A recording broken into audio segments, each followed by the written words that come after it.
Well, welcome everybody. This is the second of our career webinars on writing a compelling resume for NGOs and the private sector. I'm Ann Baker. I'm the Vice President in the National Peace Corps Association.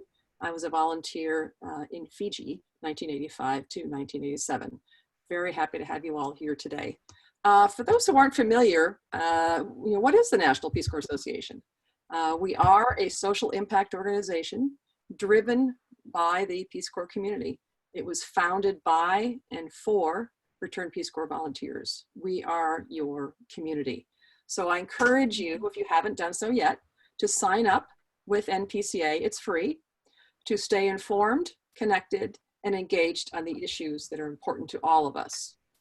Together, we're working to ensure the future of the Peace Corps, bring about social change through grassroots action of our 182 and growing affiliate groups, and amplify our global social impact. Learn more about NPCA and start that free membership at rpcv.org. Well, one of the things that we heard from Return Peace Corps volunteers is that we need to do more to help in post-service transitions. So we responded by creating a transition support program that includes these career webinars. We have 3 scheduled. The first one was a couple of weeks ago, and the recording is on our website. I'll put the link to that in the chat. So if you missed that, you can go back and see the recording of that webinar. The third one will be in December, and I'm sure we'll be talking a little bit about that as we move ahead as well. Thank you so much to Rhonda, who is leading this webinar today.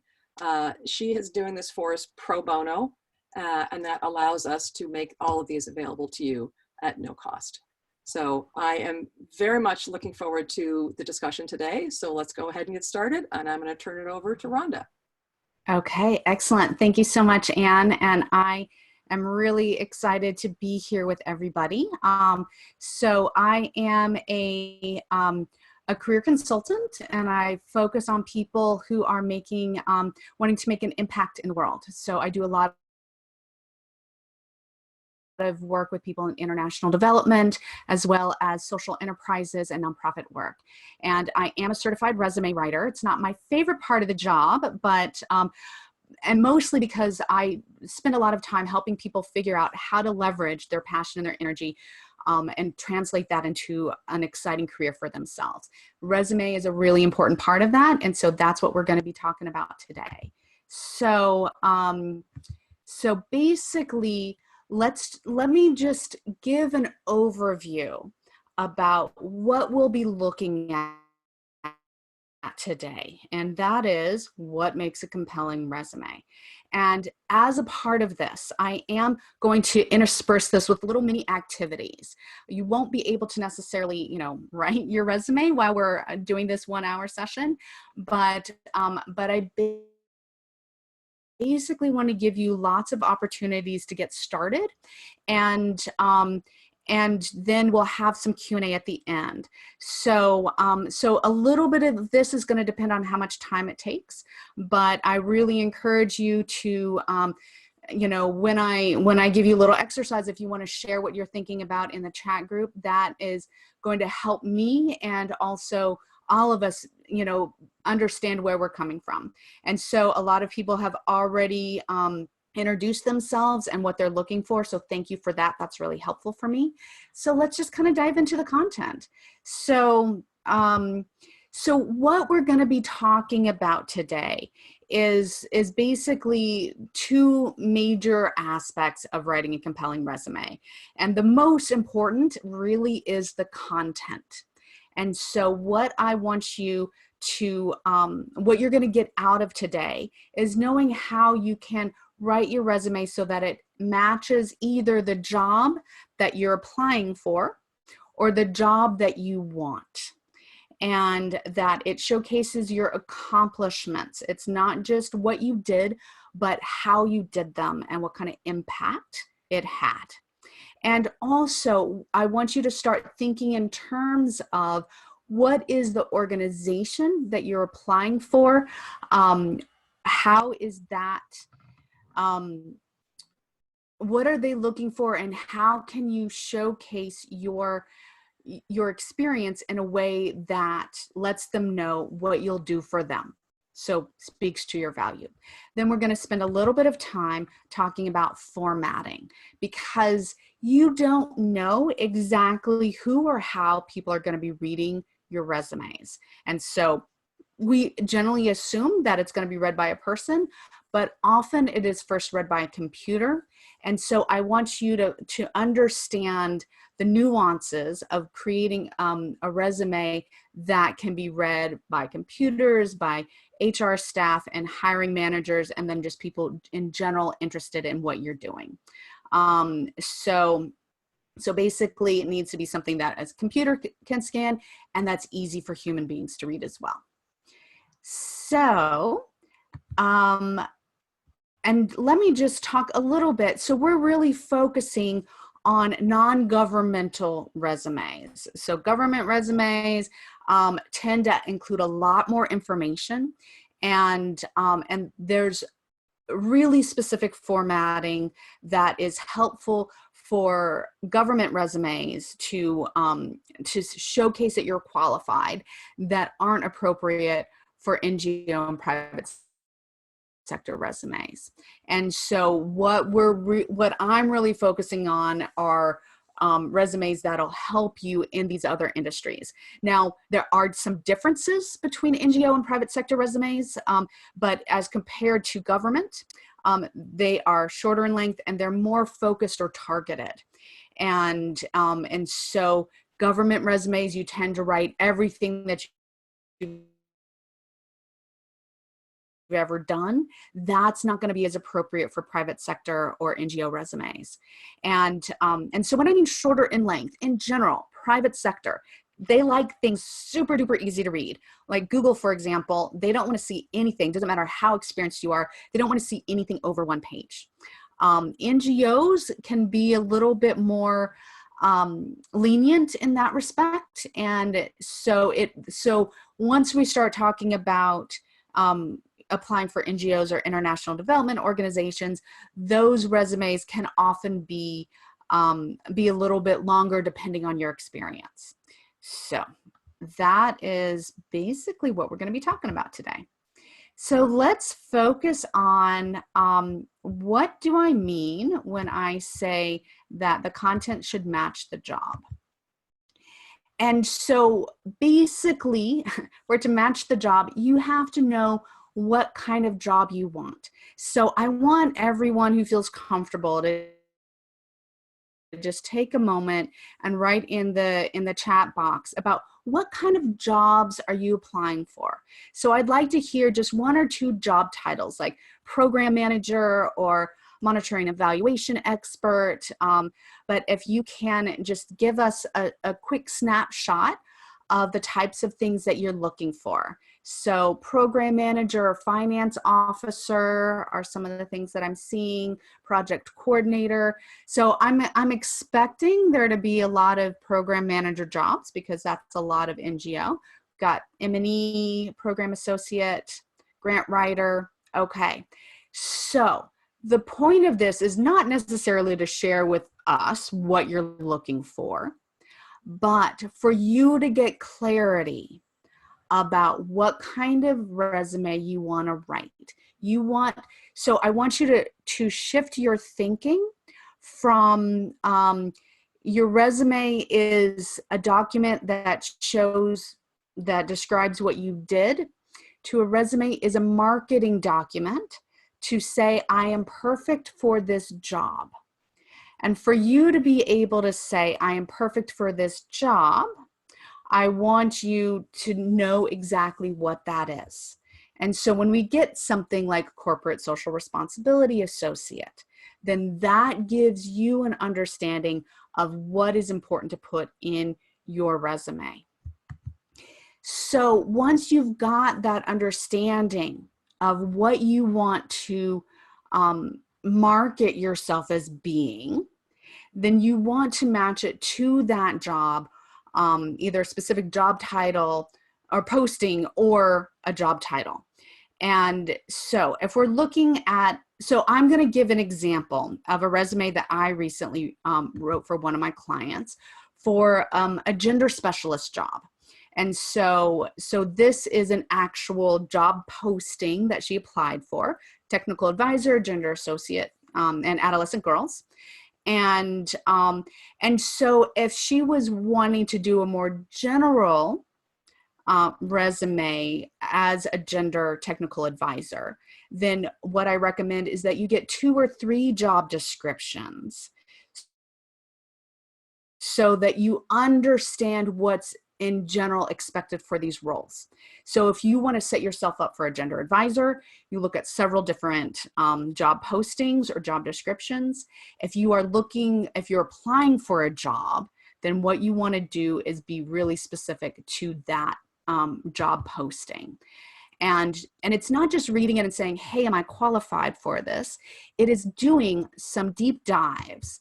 And basically, I have all my clients go through and highlight the aspects of the job that are most important. So these are the keywords. And so I'm assuming that this is pretty small and that people aren't necessarily able to to read everything here, but what's been highlighted is empowerment of women and girls, and technical assistance to country offices, and integrate gender perspectives into field activities, provide gender mainstreaming, establish and grow adolescent girls program, develop and deliver a detailed gender orientation for new staff, et cetera, et cetera.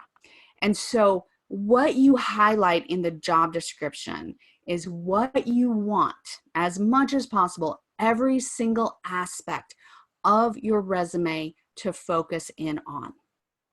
And so there's a lot of different things here. And so your resume can address a lot of different things. But I basically tell people to make sure that your resume is marketed for the job that you want. So for example, this particular job description doesn't have anything about monitoring and evaluation. And so if that's been a part of your work, you don't need to include that in your resume. That tends to muddy the waters. And so if I'm a hiring manager and I'm looking at a resume for a gender advisor, and I see a lot of stuff around monitoring and evaluation, I'm going to wonder, what kind of job does this person really want? And if they really want to do M&E work and they're applying to a bunch of jobs and I'm just one of them, and they get a job offer after I've already hired them and spent a couple of months training them, then they might move into an M&E job. And then I've lost all that time and money and I have to start over. So hiring people is actually a very risky business. And so people tend to be very risk adverse when they think about who do they want to bring in. And the clearer your resume is about how you are a match for that job, the more likely you are to get an interview. And so we're not talking about lying on your resume. We're talking about tailoring it. And so, so obviously, if you've got a whole job that was all M&E, you want to put that in there, but you want to frame your work in terms of the job that you're applying for. That's why it's important to go through all this highlighting. And we're going to talk a little bit more about what that's going to look like as you go forward. All right. So let's talk a little bit what I mean about your content should showcase your accomplishments. And so I want, again, a little bit of reflection here. So you've got the job that you're applying for. I want you to think about what you've accomplished, what you have achieved that is relevant. So for the program managers there, I want you to think about a program that you successfully managed. If you're doing a program manager for public health, think about a public health program that you managed. Program and learning. So take a moment and just in the chat box, just one sentence or a phrase or two about, it could be the title of the project that you manage. It could be how, that you are currently monitoring, evaluating projects. It could be stuff that you did during Peace Corps. It could be stuff that you're doing currently, but just think through one thing that you've successfully done that's relevant to the job that you want. Just put that in the chat box. And I'll give us about 30 seconds to think about that.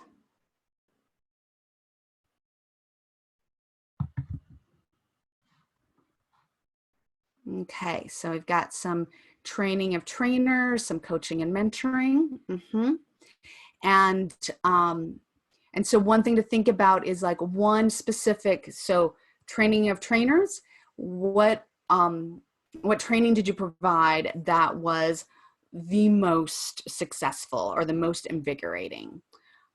So manage M&E projects. And again, if you can think of your most relevant M&E, or not relevant, but one project that was maybe more complicated than others. So, and then fundraising numbers, those are all really good. Successful budgeting, exactly. I worked with board of directors, senior management. Very good. Yeah. So these details, Catherine, that you're writing here are really super useful for you to think through. And so I encourage people to think in terms of details, and I'll show you a little bit more about what I mean by that. And so this is basically to prime the pump, to get you thinking about what have you done that's relevant for what you want to do. And so again, we've got that job description or those multiple job descriptions. And so for each position, each job that you've had, I want you to think through what you've done that's related somehow to something that you've highlighted on the job descriptions that you're thinking about. And so then for each job description, you should have like 2 to 5 different accomplishments. That's what you're going to start turning into your bullet points. But before we do that, I want you to go through a process of really thinking through and digging deep into, this is what I call like, how did you SOAR? SOAR being the, the acronym. But this process, not only is this really, really crucial in writing your resume, this is a really great way to do interview prep as well. It's also a really good way to remind yourself of how amazing you are. And so I want you to take that accomplishment that you put in the chat box, and start with, and you can either do this in the chat box, which I think is really helpful, but this is going to be a lot of information. So if you just want to write it down for yourself, that's fine too. But I want you to start with what was the situation that you walked into? So this is the before picture, because what your bullet points in your resume are going to be are like a before and after. Actually, it's just going to be the after, but you want to have some comparison. So, so how crazy and chaotic were things when you first started? And then what kind of challenges? So that's a situation. Oh, obstacle. What challenges did you face? So this could be, okay, so situation, think about that, write that down. And then next, think about the obstacles that you were facing to do your job. So that can be anything from your boss wasn't super supportive. It could be that the infrastructure wasn't super great. There was resistance to change. The technology was old. You didn't have the right training. So anything that was something difficult for you to overcome. And the reason why we want to talk, I want you to think about challenges and obstacles, is not that you want to write that in all of your bullet points, but that it can give you it can give you some more information to write perspective. So for example, managed 5 projects during a time of 100% turnover. So that's a way where you can talk about your experience and your accomplishments, even if the actual accomplishment might not be that significant, but you were doing it during a time with all of these obstacles to overcome.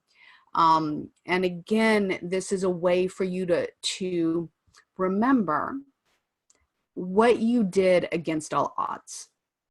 And so that's the next thing that I want you to think about with your accomplishment, is what were the obstacles that you faced. All right, so then what did you do? That's action. And this is generally how people write their resumes, is just what did they actually do? And so how did you overcome the obstacles? How did you plan for this? Who did you meet with to get on your side? So again, everything that you did that led to this successful accomplishment of this particular thing. And then R, the results. So this is the after picture. This is, how did things get better because of you? And so that's where you want to think about your situation, because then you can compare the after, the results to that. So for example, if a process that you worked on took 2 weeks at the beginning during your situation, and then at the end took 2 hours, then you can talk about how you streamlined a certain process by, you know, X percentage, which saved X number of dollars in labor costs. So we'll talk about this a little bit more later, but being able to quantify, being able to put numbers in your resume is really important, because they're very easy to read and digest. And so by going through this S.O.A.R process, you're able to get all the details that you need to write really compelling, accomplishment-oriented, value-oriented bullet points. Okay, so then next, I want you to take that one step further. This is particularly important with NGOs, but I think it's actually really useful for private sector as well. How did your work actually make a difference? And so results are generally, when I took this action, this is what happened. So impact is then taking, how did what happened make a larger difference? That might be in the organization, that might be in the community. And this is where our work in Peace Corps, where we often don't take it to that level, but that's what's the most compelling, is not what you did, but how many lives did you change? And this, you can even get this down to one person's life, or multiple people's lives, or policies, or procedures. So just how did the organization get better because of you? So what I want to do is kind of go through this S.O.A.R and impact process with thinking in terms of addressing the job description that I showed you. So lead the development and design of girl-centered activities and programs in support of establishment of a new adolescent girl initiative.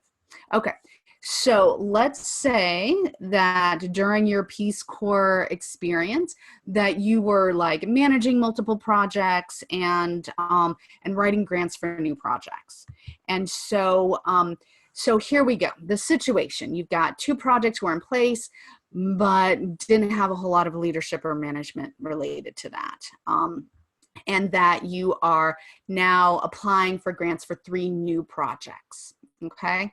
And so again, this isn't, you're not referring to project management as much as project development and design.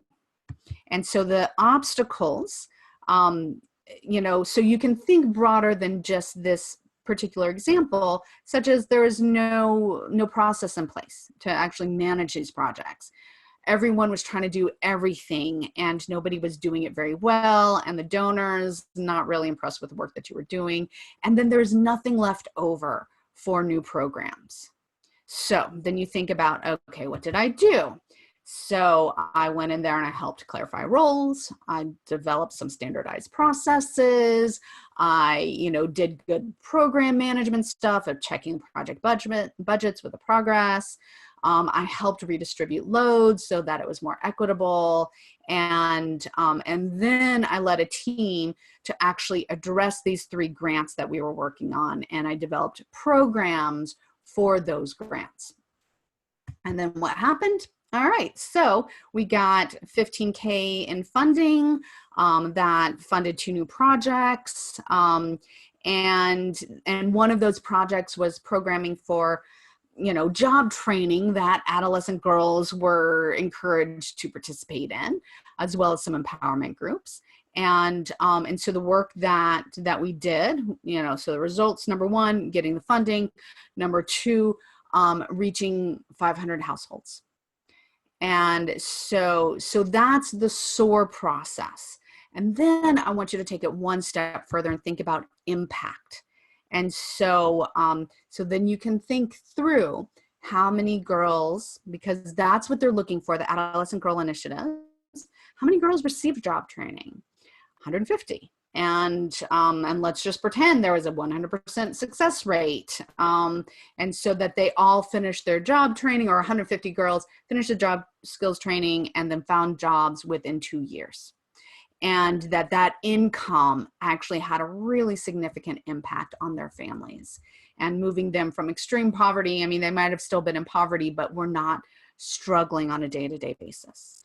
So basically, I hope that you're seeing the process of taking something from the job description, thinking through what you did that was relevant, and then walking through all of these processes so that what you put in your resume showcases not only that you know what you're doing, but that your work makes a difference. That's what we're really going for here.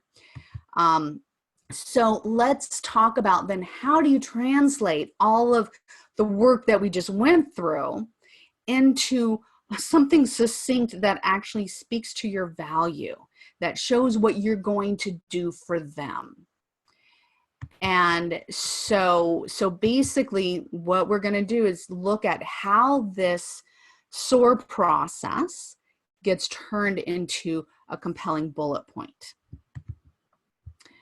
Okay, so just a couple of, you know, basic good practices is that when I'm writing resumes, I like 97% of the time start with something very active, streamlined, led, designed, developed, managed, coordinated, you know, so I avoid things like responsible for. Responsibilities, all of that stuff can be shown in different ways, not in bullet point form, because those are really boring bullets. So you start with your active verbs. And then I think what's really important is that you spend time thinking about what is important to the organization so that you know what you want to highlight. So the simplest way of doing that is to read the job description and the organization's webpage. That gives you ideas of what they're trying to do. I also encourage people, before you apply for jobs, that you talk to people in those organizations. And that's how you can get kind of the inside scoop. And that can, again, give you some more, make your resume even more compelling if something's not in the job description, but you know is really important to that organization. So let's talk about, say, all that we know is this one job description and generally what we know about NGOs in general. And so even though they didn't mention it, they probably want someone who can manage more than one project at a time. And we know for NGOs, fundraising is always important. So being able to showcase that is really super useful. And then obviously they're looking for someone who's got experience programming for teenage girls. And so from that perspective, that's what I want you to use when you're thinking about writing your bullet points. And so then we come up with something like developed and designed 2 new programs, receiving a $15,000 grant for programming and job training for 115 teen girls, which reached over 500 households. It looks like I'm missing a word there. Don't do that. Which reached over 500 households and pulled 150 families out of extreme poverty within 2 years. And so a couple things. Number one, you'll see that this is packed full of numbers. Not every single bullet point needs to do that, but numbers pop. And, so if I'm just skimming this, my eyes go to the number 2 and then 15,000 and then 150, 2 years. And so, so that's one of the reasons why I might put the word 2 and then put the number 2 in parentheses, simply because that allows the eye to kind of understand this a lot faster than actually reading the words. Sometimes I won't even put the word 2, I just put in the number. So some personal preference there, but I just want to show you, okay, so number one, this is meeting what they're looking for, right? You're talking about designing and developing 2 new programs. So you're working on 2 programs simultaneously. Fundraising, always important. So you're showing that you're able to do that. And then you've got the experience with programming for teenage girls, but you made a huge difference. And so for NGOs, it's going to be the impact that you had on the community. For private sector, it's going to be the impact that you had on the organization, on, like on the bottom line. How did your work contribute to either cost savings or revenue increases? And all of that comes from your research and understanding what they're looking for. So hopefully, you're getting some ideas of what you need to do to write some compelling bullet points. Okay, so I just want to pause for a moment. Does anybody have any questions or clarifications on what I've been talking about so far? And so we'll have a chance at the end to answer any questions, but I want to make sure that there's no confusion. And since webinars are pretty like me talking at you, I'm not always able to read faces to see, is this making sense? Is this hitting? So yeah, any questions? And if so, again, you can either raise your hand or just put something in the chat box. And otherwise, I'm going to go forward. If something pops up, then we can backtrack. But so let's talk about formatting. And so I have found for a lot of people, this is an area that can really get confusing to people, but it's actually pretty simple. And so let's talk about how to make things easy to understand. And so we first want to make sure that your formatting is easy for computers to understand. And how computers read resumes is that they're basically programmed to search for keywords. Those are the keywords that you should have highlighted in the job description. So that's one of the reasons why I really encourage people to go through and highlight or underline so that you've got an understanding of what they're looking for. The other thing about computers is that they might be programmed to look for certain keywords on the first page of your resume. And so if your experience has been a few years down the road and might be on the second or third page, then even though you have that experience, the computer might not flag you as being qualified because you didn't have it in the right place. And so the first half of the first page is what I call your prime real estate.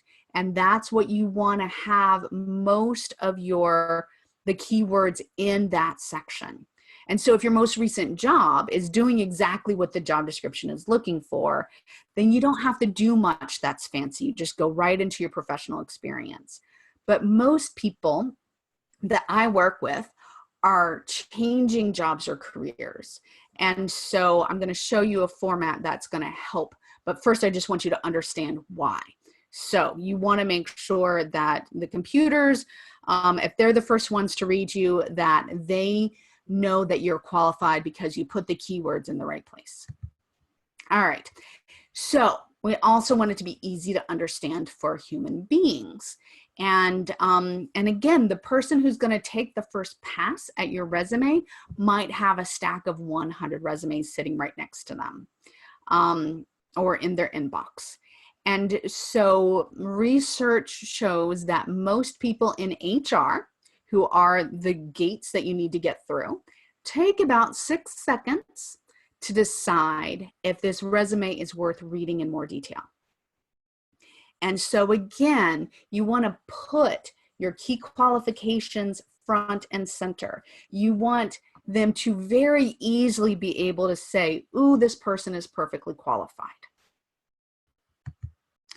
And you also want to make sure that you are not writing necessarily for someone who's going to be doing that job, but for someone who doesn't really understand what this job is about, because most big organizations, their HR department, all they might have is the job description. So if you use terms that aren't in the job description, if you use acronyms without spelling them out, if you use really jargony things, then that's going to make it more difficult for a generalist to be able to assess whether or not you are qualified.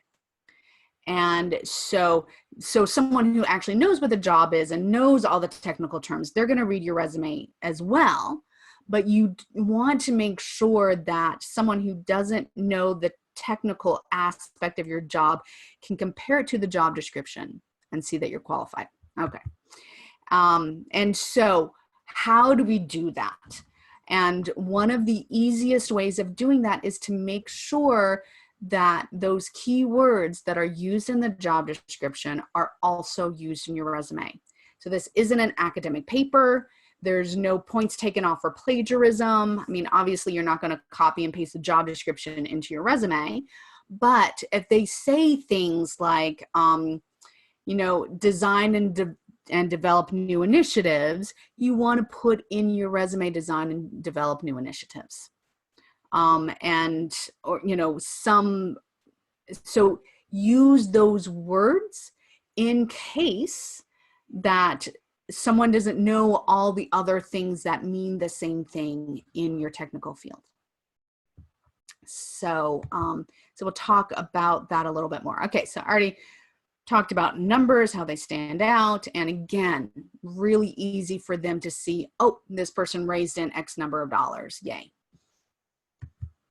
Okay, so now let's talk about making things easy to read. And so, so again, you're going to be working with someone most likely who's reading a lot of resumes all at once, and bullet points are much easier to read than paragraphs. So I generally don't do a professional summary that's 5 or 6 lines of just straight text. Instead, I will do something, key qualifications that have bullet points that focus in on each key qualification, just easier for people to read. And so again, you don't want to cram everything in. You want to assume that some of the people who are going to read this have been reading a lot, and so their vision's going a little bit blurry. So you want the size of the font to be, you know, 11 to 12 points. You want the fonts to be ones, again, that aren't too fancy, that are just super easy to read. And we'll talk about that a little bit more in a second. The other thing is that I really recommend using a template. In that, make sure that you put everything in the same place in the same way every single time. And so what I see for a lot of people, that they'll put the dates of employment in different places, or say like 6/2017 to January 1st, 2019, for example. And so the more you make people have to interpret what you're writing, then the more work they have to put into it. And the more work they have to put into it, the more irritated they're going to be. You want to make it as easy as possible for them to scan your dates, see if there's any, possibility, employment gaps, all that kind of stuff. And so that's one of the reasons why I really suggest that for your dates of employment, that you right align them. And so again, it helps it to stand out a little bit more, and gives you gives you some white space. And I'll give you an example in just a second. So our bullet points, I've seen many people make a paragraph a bullet, and that's not what we're looking for. We still want to keep the bullet points fairly short. Sometimes if there's lots of good information, you can get up to 4 lines, but try to do 2 to 3 lines, or 1 to 3 lines for your bullet points, 4 lines maximum. And you don't need to cram every single thing into one bullet point. I often, when I'm rewriting someone's resumes, I just take the bullet point, the bullet points apart, so that you're making a point with your bullets. And so again, you want it to be really easy for people to comprehend what you're talking about. So here's a couple of other things to help you stand out, but in pretty subtle and ways that, again, help with the clarity. So I use small splashes of color, not really significant, but again, enough to just break up the black and white. Slightly non-standard bullets, nothing too complicated, but it can be, something more than a dot. And so Times New Roman, since that has been around since the beginning of typography, pretty much. And it's, that is something that people are really used to seeing. So I recommend that you don't use that. Some of the top fonts for resumes are things like Cambria, Garamond, Georgia, and Calibri. So in general, for resumes, I like serif fonts. Those are the fonts with the little tails to them. So what we're looking at right now, this is a sans serif font. And that's really good for like presentations and short text, but for longer text, those little tails at the end of the letters help guide your eye. And so serif fonts are good for documents. And so I use Garamond, sometimes Georgia, but some people really like the cleanliness of Cambria, or I think Cambria is also a serif font, but Calibri is a good sans serif font that's easy to read. Again, don't make it too fancy, don't make it too complicated, but make it, just a little bit outside of the norm, but that's easy to read. Okay, I've talked a lot about fonts. I can go into that. Anyways, transitioning from fonts to, so what does this look like? So here is a de-identified resume that I wrote for the job description that we're just talking about. And so let me just walk you through a couple of things. So as far as,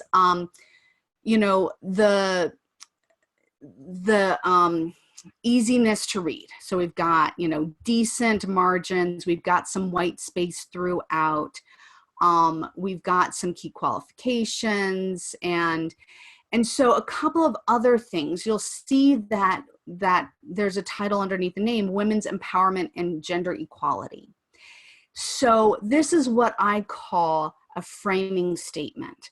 And especially if you are doing a career change and your most recent work has been one thing and you're moving into something else, I want you to put a framing statement front and center that aligns with the job that you're applying for. And so this isn't necessarily saying this is who I am, but this is what I bring to the table. And so this also should kind of introduce the subject of your resume. Everything should be supporting the fact that you do women's empowerment and gender equality work.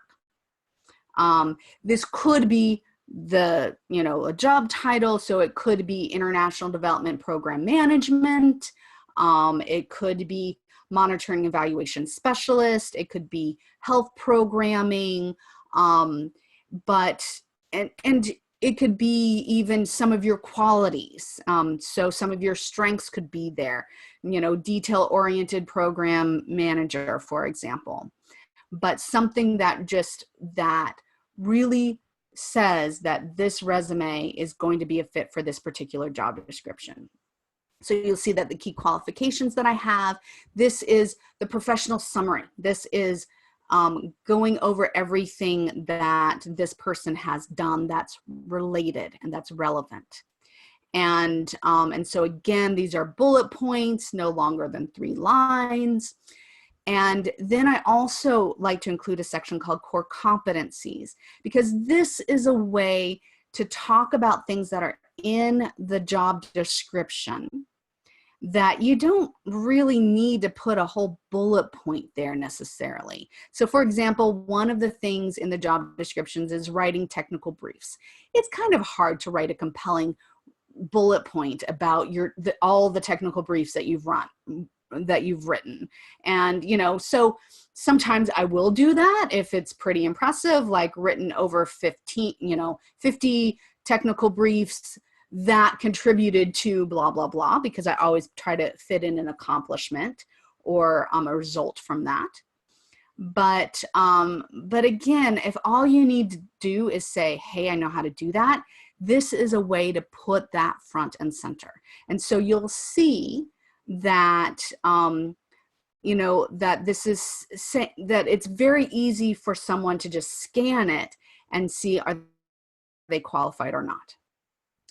Again, a little bit of red, splash of color. I use square bullet points instead of circles. These aren't things that detract from the content, but give the eye something unique to look at. All right, so then let's compare it with the actual highlighted job description. So, basically, what the goal is to have everything that is highlighted in yellow, or as much as possible, to be in the first half of the first page. So let's see what we've got here. And so yeah, obviously I'm showing you a good example rather than one that doesn't work, but for almost every single thing that I've highlighted, we've got, okay, empowerment of women. So that's in the framing statement. And then we've got, let's see if I can read this, technical assistance to country offices. And so then that talks about, oh, no, that's not it. Oh, served as a technical advisor and point of contact for international organizations. So not only are you saying, I've got all of these things, but you're also talking about how that you were able to do this thing that they're looking for in a way that made a difference. So key qualifications are a great way to talk about experience that you had 15 years ago. That's not going to show up on your first page, but you still have that. And I also, for NGOs, I've got a line around countries. I've got something for languages. Now, if what you've been doing has all of these keywords, then you don't need the key qualifications, core competencies, etc. You can just start with your professional experience. But again, if what you're trying to do is change jobs or go back to something that you did before, then you want to make it very easy for them to say, oh, you've got all the experience that I need. So, okay, so quick question, how do you know the priority of importance to be selected in key qualifications? And so in general, people write job descriptions in order of importance. And so, so you want to look and see what they're putting at the top of their key duties and responsibilities. And in general, your key qualifications can match that. Generally, I start with a summary bullet point. So this one, okay, I'm going to squint a little bit. Dedicated results-oriented gender technical advisor with over 13 years of professional and academic experience in gender mainstreaming, international research, policy development, communications, youth programming, and project management. And so that's the overview. And then the bullet points beneath that should be addressing what they're saying they're looking for, pretty much in order, but it can also be in order of your most impressive accomplishment. And so, okay, then we've got a question about how to format experience at a single employer that spans multiple roles, locations, and duties.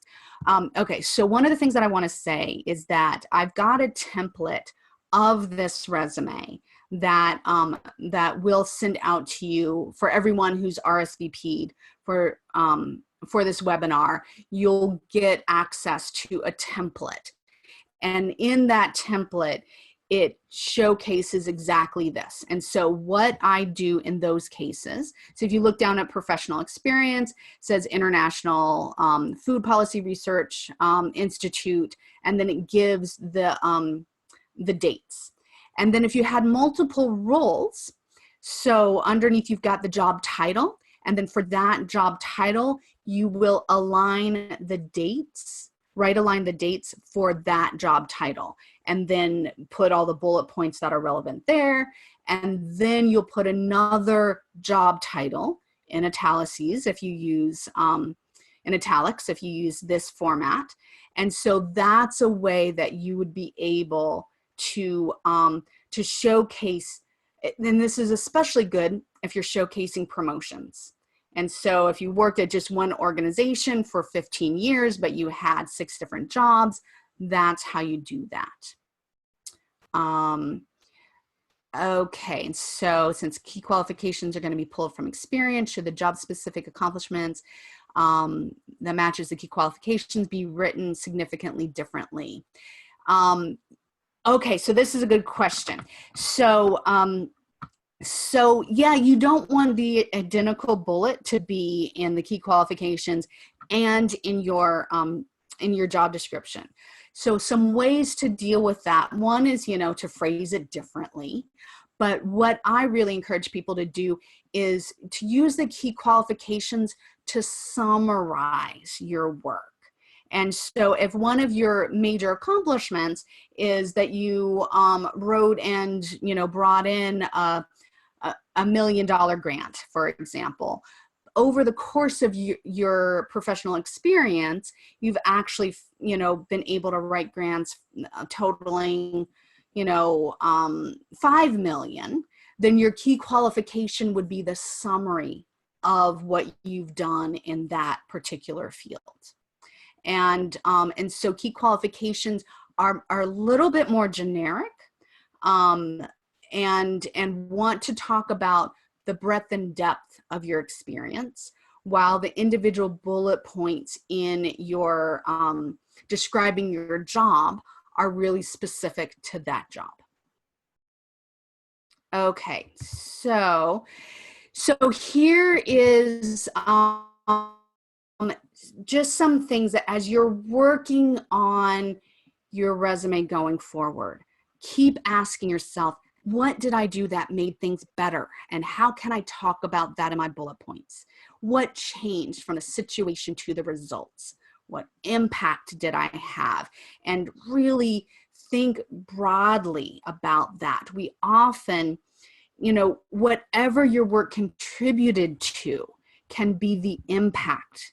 And so you don't necessarily take responsibility that my writing this $15,000 grant, you know, transformed a community, but you can say contributed to, and then specify what this community transformation was. So, you know, thinking about how you can quantify things. We often think our work can't be quantified, but that is really not true. I want you to think, how many people did you reach? How many people attended your trainings? How, you know, again, if you start with this process took X number of hours before and only X number of hours after, those are some things. If their turnover rates were 50% at the beginning and 10% at the end. And so that's one thing, to keep pushing yourself in that. And also I want to say that if you, sometimes our work doesn't actually, we don't know what it ended up doing. So you can talk about your intended impact. And again, what is my future boss going to want to see? So as you're writing your resume, keep asking yourself these questions. You don't have to do this, you know, all at one sitting. And, but this is where you're going to write something really amazing and compelling and exciting for people to read. So what I recommend is that you work on the S.O.A.R process a little bit each week. And that also, again, can help, you know, break this up and give you some motivation. And I also have a Facebook group called My Career Design Studio. This is that I use for all my clients, but I mean, you are all welcome to that. So if you want to workshop some bullets, you can do that. And so I know we're right at an hour. And so I'm just going to check the chat for any other questions. If you've got anything, I can stay on for a little bit longer. And so I've got a question. As a mid-career professional, is it bad to put volunteer experience on a resume? The quick answer is no. And especially if that gives you experience that your paid professional experience doesn't give you.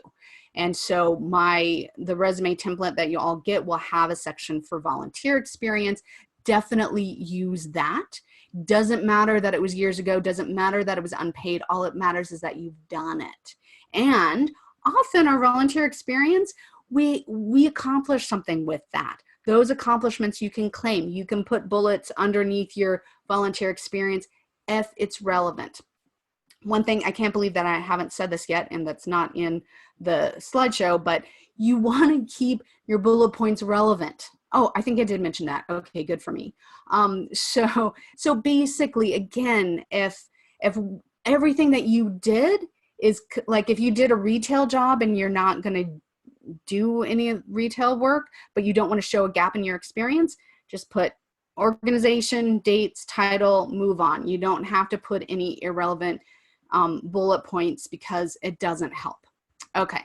A member of a team that all made changes or led to a project. And so basically, a couple of ways, if you did some team, what you want to talk about is your contribution, what you did, and then you can say contributed to blah, blah, blah, or you can say co-led or co-facilitated. But I don't want you to minimize your accomplishments by saying, oh, as a part of a team, I didn't really do it. You contributed to it. So what you did resulted in something. And so you don't want to over sell yourself, but you want to be clear, this is what I did, and my actions ended up contributing to blah, blah, blah. Okay. So why do organizations use bait and switch and how to address it? All right, so Wes, I'm going to need a little bit more explanation about that. I'm assuming you're talking about in the job description, they say one thing, what you actually do is something different. That's if that's what you mean, that's a little bit beyond, you know, what you can do in a resume. But that's something that, that we can talk about a little bit more. That's more career management, if I'm understanding your question. I do want to say though, that not all job descriptions really are necessarily describing the job that you're going to get. And that's when doing some additional research, talking to people who have familiarity with this job can help you, so that you're writing your resume for the job that they actually are hiring for, and not if the job description is so generic. Okay, learn more for someone like career professional before Peace Corps. And so I think if you're thinking about how do you address your professional experience, and then more recently we're in Peace Corps, now coming back, maybe going back to your old type of job. I think, again, what's really important is to get clear about what you want to do. And that will help you understand what to put into key qualifications, what kind of jobs that you're applying for. And this is what I went into a lot of detail about in the last webinar. And so in our follow-up email, I'll give a link to that as well. So, you know, when you're writing a resume, it's got to be for the work that you're really excited about, that you want to do. And then that will help you understand what to emphasize and what to minimize. Okay, pages. So again, a lot of times this depends on the company. And so for private sector, that's often, now that I'm answering questions, why don't I stop sharing? And so I would say, in some ways, a good rule of thumb is 1 page for 5 to 10 years of experience. And so the more experience you have, obviously, the more pages you have. For private sector jobs, I generally say if you're senior level, mid to senior, no more than 2 pages. If you're junior level, keep it to 1 page. And often you won't have the key qualifications and core competencies there. You're just going to go straight into professional experience. But NGOs and international development, they're actually pretty tolerant for longer resumes, because they do want to understand the impact and the nitty-gritty. So unfortunately, the answer to that question is it depends. It depends on the organization, depends on the sector. And this is one of the reasons why you want to do research into the kinds of organizations that you're applying for, talking to people who work there, and they can tell you, well, I got hired, my resume was 2 pages long. There's unfortunately not really that hard and fast. Okay. So it seems like this was helpful, and so I'm really glad to hear that. And so the name of the Facebook group is My Career Design Studio. You'll get a link to that in the email that goes to everybody. If you haven't RPCV'd, oh my God, RP reserved, registered for this, please do so now. We'll send out a follow-up email either today or tomorrow, and that'll give you links to my Facebook group. And if you want to schedule some time with me to kind of go over your resume, then I'm happy to do that. And I'll give you a link to do that as well. Okay, so if I missed any questions, please, send them over chat again, because I'm at the end, and I do want to remind you about the next the next webinar that I'm going to be giving, and NPCA is going to start, you know, mixing it up a little bit. It's not going to be just my face that you're seeing all the time, but you know, I'm really excited to provide career development advice to returning and currently serving Peace Corps volunteers. And so one of the things that's really important, more important than the resume, like by a factor of at least, you know, 3 to 5, is your networking, is talking to people. And our next webinar is going to be about how to do that, how to develop a networking strategy that fits you. And I'm framing this in terms of what to do over the months of December, you know, the holiday season, November, December, because that's when hiring really slows down and people don't know what to do with themselves. And so what I want to do, and number 2, the holiday season is a great time for people getting together, holiday parties, events, all that kind of stuff. So I'm going to talk about how to leverage those holiday get-togethers, but also how to design a networking strategy that you can use throughout the year. And so this is something that I think is really super important.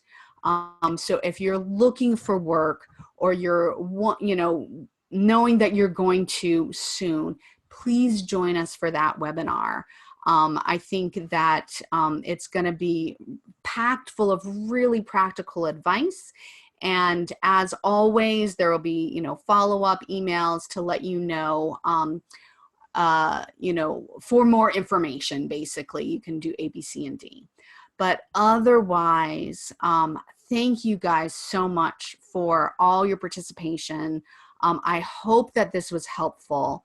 And again, if you, you'll get some more information about my services. You'll get more information about what National Peace Corps Association is doing, and I'm just grateful to be a part of this. And please feel free to reach out to me if you've got any other questions.